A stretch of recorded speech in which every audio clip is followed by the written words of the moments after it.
Ontem à noite disputou-se a final da Taça de Portugal e Futebol Clube do Porto faz a dobradinha, vencendo a equipa do Benfica por 2-1. Hoje vamos falar sobre esse jogo, discutir um pouco aquilo que foi os comportamentos e princípios de jogo das duas equipas, falar sobre taticamente o jogo do Clássico, mas também falar um pouco de tudo aquilo que se passou esta temporada, não só sobre o Benfica, mas também sobre o Porto. Vou-vos fazer só um pedido, até porque eu fui ver as estatísticas dos meus vídeos, dos acessos aqui no YouTube, e reparei que 45% das pessoas que assistem aos vídeos no canal Joga Simples não são subscritores. Por isso, faço-vos um pedido, se vocês gostam deste tipo de conteúdo, que são vídeos sobre opiniões e não dar notícias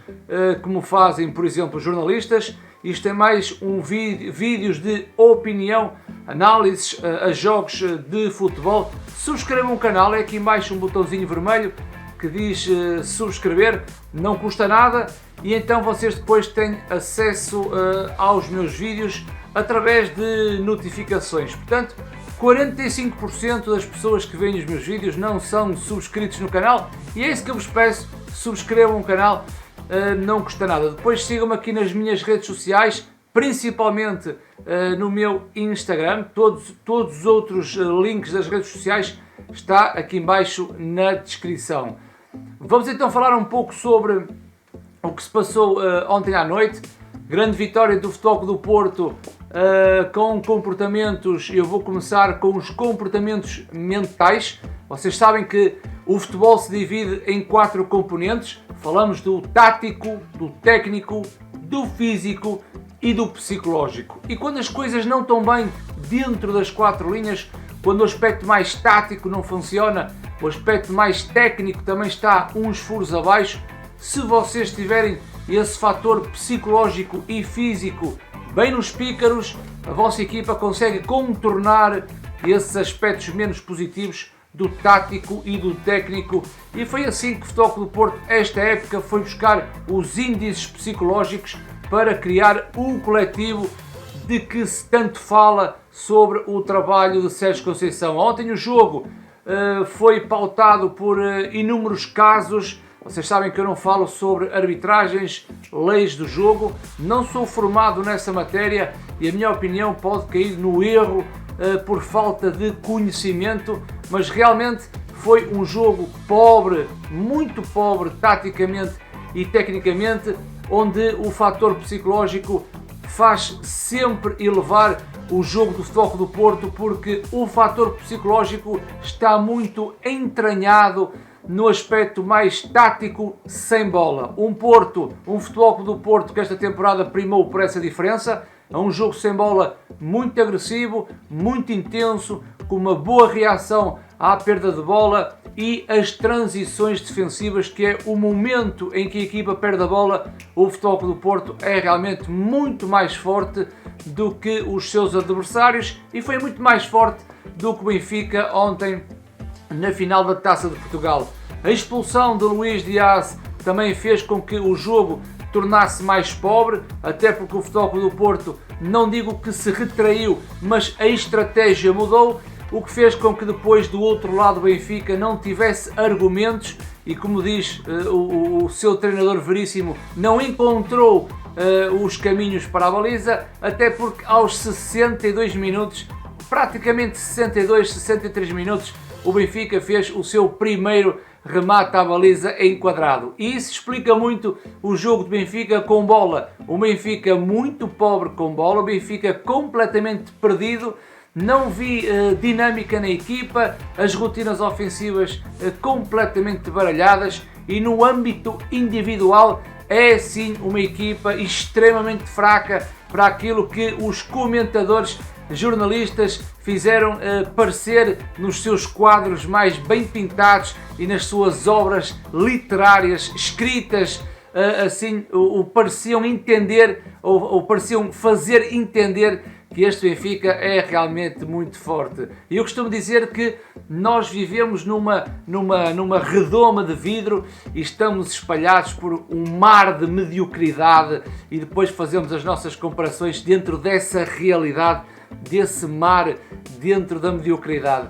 Vejam só, nós estamos a falar de jogadores individuais como Gabriel e Tarab e depois fazemos aquela comparação entre Witsel, Ramírez, Enzo Pérez, Renato Sanches e depois do outro lado do Futebol Clube do Porto com Maregas, Tiquinhos, Abubakar e fazemos aquela comparação com Falcão, James Rodrigues, Hulk, Jackson Martínez. Nós estamos mesmo embrulhados num mar de mediocridade e dentro dessa mediocridade não conseguimos fazer essas comparações com o passado e ainda temos a lata de dizer que Adel Tarab é bom jogador, Gabriel é bom jogador, Tiquinho Soares é bom jogador. Não são.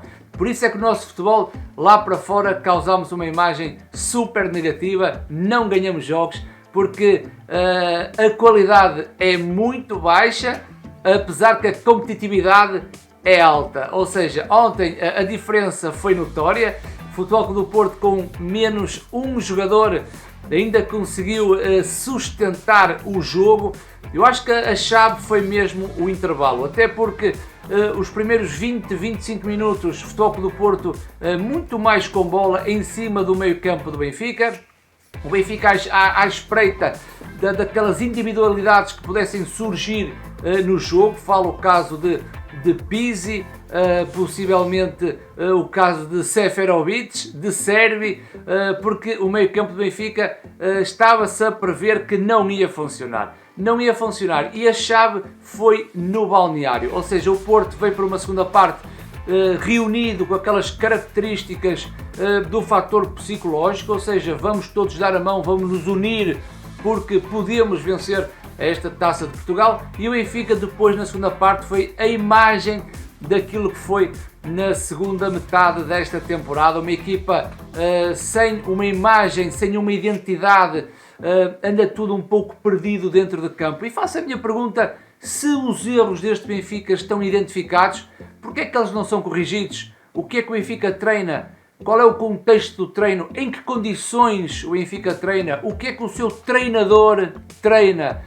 E isso são respostas que para os adeptos como eu que gostam do jogo deveriam ser explicadas, até porque o Benfica nas transições defensivas sofre do mesmo problema, a reação à perda da bola sofre do mesmo problema e depois reparem que um Porto que joga em 4-3-3 com 3 jogadores no corredor central com Oribe e Danilo a fechar as portas do corredor central e Otávio à frente a fazer o terceiro elemento. O Benfica de princípio parte com 2, Gabriel e Weigl, é curto para os 3 do Futebol Clube do Porto, até porque Chiquinho não é um jogador muito disciplinado, às vezes ele desce, outras vezes não desce, só para equilibrar os jogadores a meio campo, mas depois o Futebol Clube do Porto joga com Luís Dias e Corona dentro, de 3 mais 2 faz 5 e o Benfica tem grandes dificuldades porque Pizzi e Servi estão sempre abertos. Portanto, esse foi sempre o problema do Benfica e foi sempre uma vantagem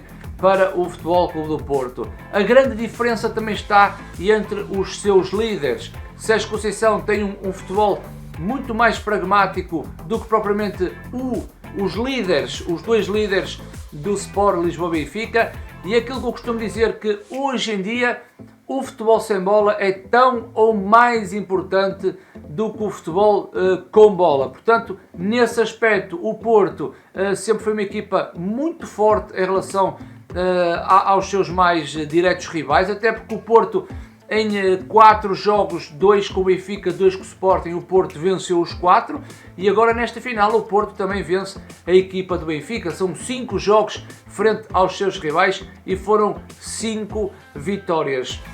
Nada como contestar aquilo que o Porto fez esta temporada. Sobre o Clássico não tenho muita coisa a dizer porque taticamente foi um jogo muito pobre, no aspecto mais individual o mesmo, à exceção, por exemplo, posso falar, à exceção de Mbemba que foi o jogador preponderante nas bolas paradas ofensivas do Futebol Clube do Porto, e o Benfica cai num segundo erro.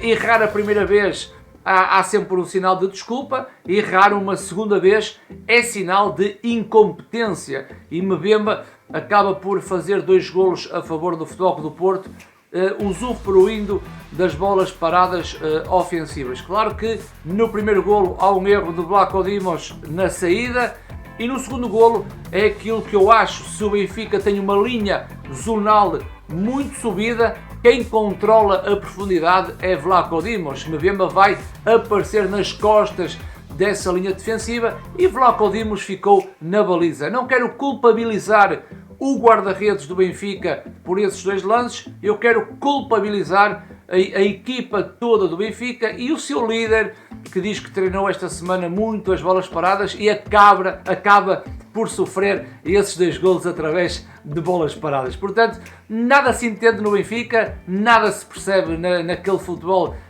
do Benfica. É uma equipa emocionalmente em baixo, é uma equipa que está às portas de trabalhar com o JJ, a apresentação do novo técnico é já amanhã, e aquilo que JJ está a ver é o mar de mediocridade em que ele está inserido. Só vai ter uma solução: é limpar esse mar e ir ao mercado atacar com força com novos jogadores. Depois há um impasse, que é o dinheiro que o Benfica tem no mundo em que vivemos. Reparem que nós estamos numa pandemia em relação ao Covid-19. Todos os clubes europeus não querem comprar, eles acabam por fazer trocas e entre eles com os jogadores, e só o Benfica parece que está a remar contra essa maré, o que no futuro pode vir a ser muito prejudicado, e aqueles negócios exorbitantes com valores que se falam, como Cavanis e afins, não vão ser a solução para este Benfica, não só financeiramente como também no âmbito desportivo. Portanto, o Benfica vai ter que alterar muita coisa, mas também com muito critério e muito cuidado, tendo em vista o futuro. Já o Futebol Clube do Porto dizem que muitas saídas estão a caminho, não sei se vamos ver também a saída de Sérgio Conceição. Ontem na despedida eu fiquei com alguma sensação, uma ligeira sensação, foi mais um modo de despedida. O Futebol Clube do Porto nunca tinha feito o que fez ontem à noite, ficou por Coimbra a festejar na terra de Sérgio Conceição. Pareceu-me um sinal de despedida, mas eu espero que não, eu espero que Sérgio fique, à qual eu não acredito, mas espero que Sérgio Conceição fique para tornar o Futebol Clube do Porto cada vez mais forte e dar seguimento ao seu trabalho. JJ vai certamente elevar esta equipa do Benfica, porque os adeptos já não conseguem ter mais paciência, e o Sporting tem também que elevar os seus níveis de competitividade, até porque o Braga está aí às portas com uma previsão de um bom plantel para atacar o pódio, como o Salvador gosta de falar. O Futebol Clube do Porto vence a dobradinha, é um justo vencedor por tudo aquilo que fez esta temporada, e muita correção para os lados da luz, e vamos ver se há essa capacidade em corrigir os erros praticados esta temporada. E vamos entrar de férias agora neste mês de agosto, Liga dos Campeões. Voltamos a falar também do jogo jogado a partir de início de setembro. No canal Joga Simples vamos estar atentos às contratações dos clubes portugueses e falar um pouco sobre elas, tá? Não se esqueçam de subscrever o canal, é muito importante. Muita gente já está a assistir aos meus vídeos e não é subscrito, é muito importante a vossa subscrição. E não se esqueçam, Instagram é onde eu tenho colocado toda a informação do canal, não só este como o outro, onde eu faço live streams à noite. E espero que vocês tenham gostado de mais um vídeo de análise no canal Joga Simples.